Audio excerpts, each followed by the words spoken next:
Hello, everybody. This is Jimmy, and you're reading with Jimmy. Today, we're going to start reading Sun Tzu's The Art of War.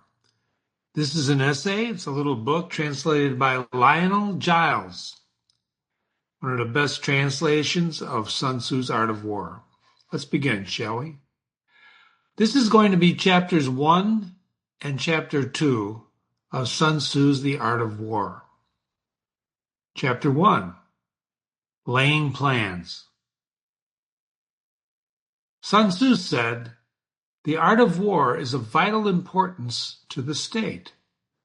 It is a matter of life and death, a road either to safety or to ruin, and hence it is a subject of inquiry which can on no account be neglected.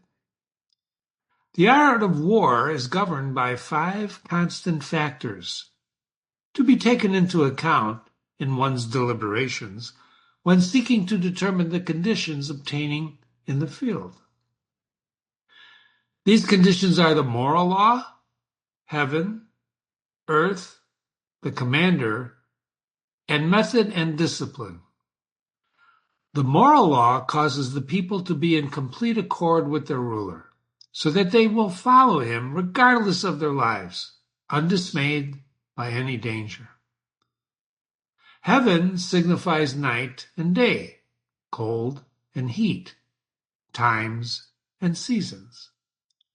Earth comprises distances, great, small, danger and security, open ground and narrow passes, the chances of life and death. And the commander stands for the virtues of wisdom, sincerity, benevolence, courage, and strictness. By method and discipline are to be understood the marshaling of the army in its proper subdivisions, the gradations of rank among the officers, the maintenance of roads by which supplies may reach the army, and the control of military expenditure. Now, these 5 heads should be familiar to every general. He who knows them will be victorious, and he who knows them not will fail. Therefore, in your deliberations, when seeking to determine the military conditions, let them be made the basis of comparison in this way. 7 searching questions. Number 1. Which of the 2 sovereigns is imbued with the moral law? Number 2. Which of the 2 generals has the most ability? Number 3. With whom lie the advantages derived from heaven and earth? Number 4. On which side is discipline most rigorously enforced? Number 5. Which army is the stronger? Number 6. On which side are officers and men most highly trained? And number 7. In which army is there the greater constancy both in reward and punishment?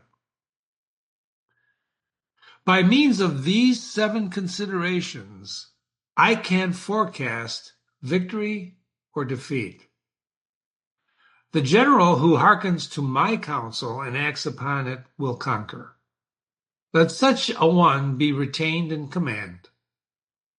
The general who hearkens not to my counsel, nor acts upon it, will suffer defeat, and let such a one be dismissed. While helpful heeding the profit of my counsel, avail yourself also of any helpful circumstances over and beyond the ordinary rules. According to circumstances are favorable, one should modify one's own plans. Parentheses. Brackets, actually. Brackets is where Giles will insert a comment about what he's been translating. Bracket. Sun Tzu is a practical soldier and wants no bookish theories. He cautions here not to pin one's faith on abstract principles. Tactics must be guided by action of the enemy. as is well illustrated by Sir William Fraser in his Words on Wellington. It's a book that Giles refers to. On the eve of the Battle of Waterloo, Lord Uxbridge asked the Duke of Wellington what his plans were for the morrow, because, as he explained, he might suddenly find himself commander-in-chief and would be unable to frame new plans in a critical moment. And the Duke asked, "Who will attack first tomorrow, I or Bonaparte?" "Bonaparte," replied Lord Uxbridge. "Well," continued the Duke, "Bonaparte has not given me any idea of his projects, and as my plans will depend on his, how can you expect me to tell you what mine are?" When we analyze the art of war, we'll explain this in more in depth. Let's continue. Elemental tactics. All warfare is based on deception. Hence, when able to attack, we must seem unable. When using our forces, we must seem inactive. When we are near, we must make the enemy believe that we are away. When far away, we must make him believe that we are near. Hold out baits to entice the enemy. Feign disorder and crush him. If he is secure at all points, be prepared for him. If he is superior in strength, evade him. If your opponent is of choleric temper, seek to irritate him. Pretend to be weak, that he may grow arrogant. If he is inactive, give him no rest.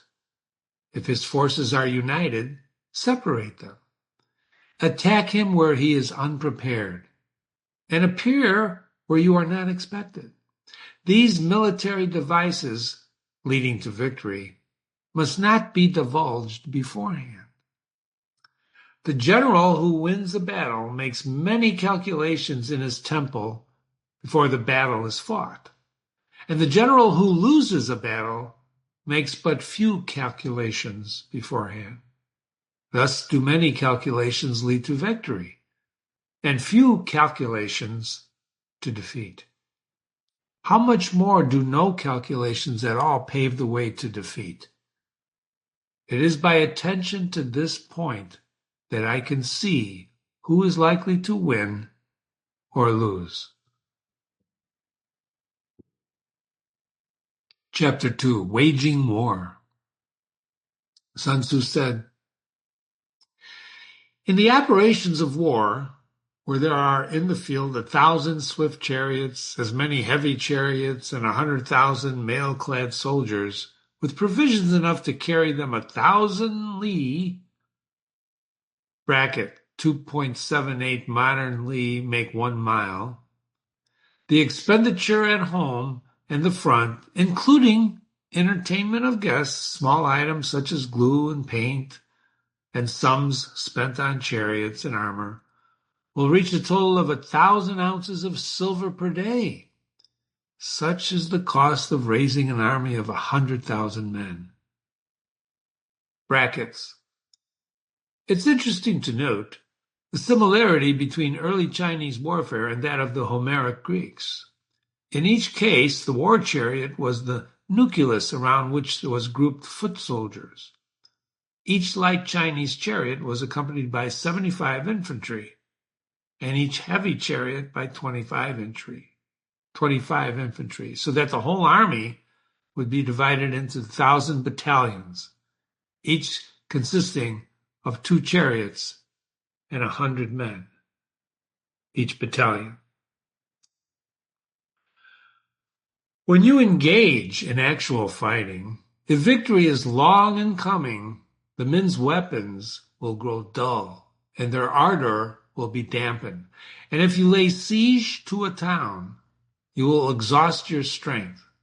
Again, if the campaign is protracted, the resources of the state will not be equal to the strain. Now, when your weapons are dulled, your ardor dampened, your strength exhausted, and your treasure spent, other chieftains will spring up and take advantage of your extremity. There is no man, however wise, that will rarely be able to avert the consequences that must ensue. Thus, though we have heard of stupid haste in war, cleverness has never been associated with long delays. There is no instance of a country having been benefited from prolonged warfare.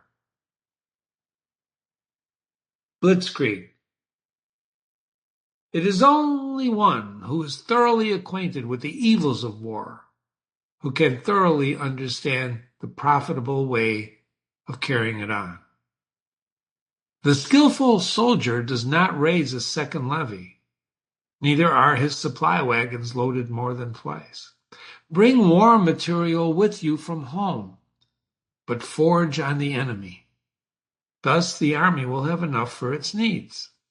Brackets. Once war is declared, the great general strikes immediately without waiting until every last detail is taken care of.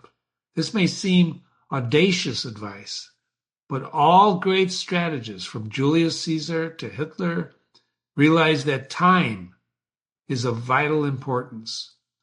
Too little, too late was not one of their mottos. Close brackets. Poverty of the state exchequer causes an army to be maintained by contributions from a distance. Contributing to maintain an army at a distance causes people to be impoverished. On the other hand, the proximity of an army causes prices to go up, and high prices cause the people's substance to be drained away. When their substance is drained away, the peasantry will be afflicted by heavy exactions. Living at enemy expense. With this loss of subsistence and exhaustion of strength, the homes of the people will be stripped bare, and 3/10 of their incomes will be dissipated, while the government expenses for broken chariots and worn-out horses, breastplates and helmets, bows and arrows, spears and shields, protective mantles, draught oxen, and heavy wagons will amount to 4/10 of the total revenue. Hence, a wise general makes a point of forging on the enemy. 1 cartload of an enemy's provision is equivalent to 20 of one's own, and likewise a single pickle, about 133 pounds, of his provender is equal to about 20 from one's own store. In order to kill the enemy, men must be roused to anger, that there may be advantage from defeating the enemy, and that they must have their rewards. Therefore, in chariot fighting, when 10 or more chariots have been taken, those should be rewarded who took the first. Our own flags should be substituted for those of the enemy, and the chariots mingled and used in conjunction with ours. The captured soldiers should be kindly treated and kept, and this is called using the conquered foe to augment one's own strength. In war, then, let your object be victory, not lengthy campaigns. Thus, it may be known that the leader of armies is the arbiter of the people's fate, and the man on whom depends whether the nation shall be in peace or peril. You've been reading with Jimmy. That was chapter 1 and chapter 2 of Sun Tzu's Art of War. Watch for more chapters in this wonderful essay by Sun Tzu. It's the definitive book on warfare, and we're going to analyze it. We're going to really analyze it. Thank you for coming. Email me, Jimmy@readingwithjimmy.com, Jimmy@readingwithjimmy.com. Thanks for being here. Study warfare. It's a very, very important thing because it's really studying conflict. Oops, I gave away the analysis. Have a great day.